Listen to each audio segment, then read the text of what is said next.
voudrais parler un tout petit peu de l'actualité.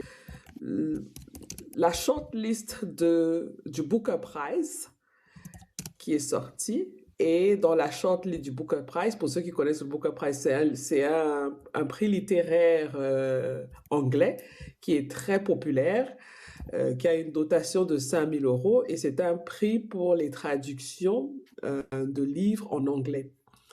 Dans la shortlist, il y a l'auteur Marine Ndiaye qui a été sélectionné avec son livre The Witch, La sorcière. C'est le titre original en français, c'est La sorcière. Et ce que je trouvais extraordinaire, c'est que ce livre est sorti il y a 30 ans, en 1996, et il n'avait pas été traduit en anglais. Et il a été traduit récemment, et là, il est en train de faire un carton. Il n'est même pas encore sorti officiellement. Il sort le 7 avril.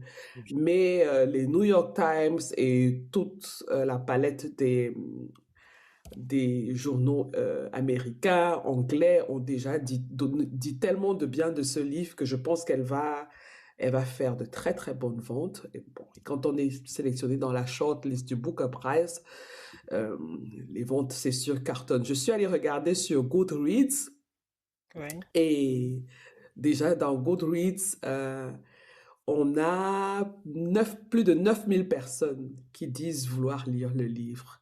Il n'est pas encore sorti. Comme je dis, il sort le 7, donc ça déjà un signe que c'est un livre qui va faire très très mal. Et c'est un petit livre de 144 pages. Et j'ai trouvé ça vraiment intéressant parce que je me suis dit, voilà, elle a écrit un livre il y a 30 ans et le livre a eu une deuxième vie parce qu'on l'a traduit en anglais. Comme quoi, les livres comment dire, ils ne suivent pas nécessairement l'actualité.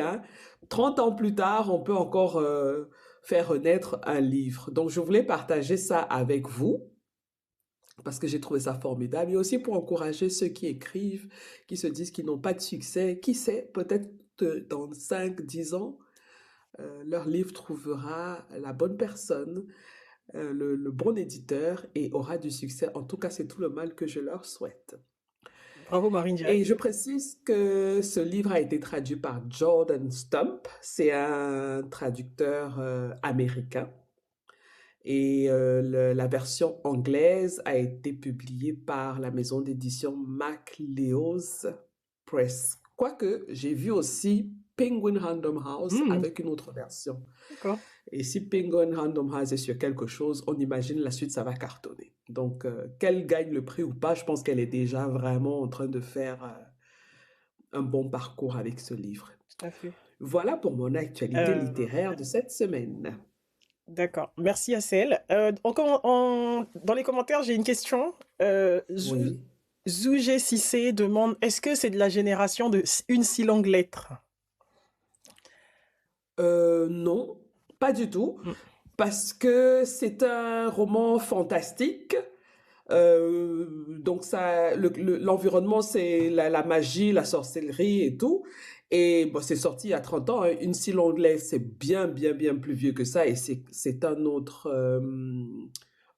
sujet. Donc, je pense pas que ce soit dans le même genre. Je n'ai pas lu le livre, je précise. Donc, j'ai lu les commentaires, j'ai lu les reviews, j'ai lu la 4e de couverture et c'est sûr, je vais le commander parce que je ne le connaissais pas, ce livre-là. Il est sorti en 1996.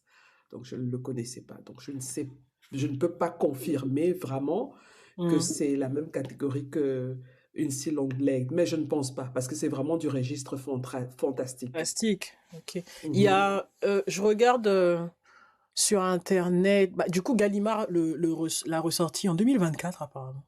Oui, il y a eu plusieurs versions. Il y a eu plusieurs versions. Je crois qu'il y a même aussi eu une bande dessinée. Il y a même eu des adaptations. Donc, c'est un livre qui a plusieurs vies.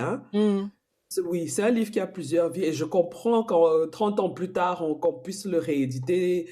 Et je suis étonnée que ce soit la première fois qu'on le traduise en anglais. Et vraiment, les critiques sont très, très élogieux par rapport à ce livre-là, qu'il est très, très bien écrit. qu'elle a une très belle langue. Moi, je vais l'acheter et puis je vais le découvrir aussi. Oui. En tout cas, en français, le titre, bah, du coup, c'est La sorcière. Oui, La Et, sorcière. Mhm. donc, il y a marqué que ça peut être lu à partir de 16 ans. Donc, voilà. Félicitations à Marine Et Diaye. c'est sûr qu'il se lit facilement parce que 144, selon les versions, hein, entre Oui. 144 et 190 pages, c'est rien du tout. Mm, mm, mm. Donc, voilà.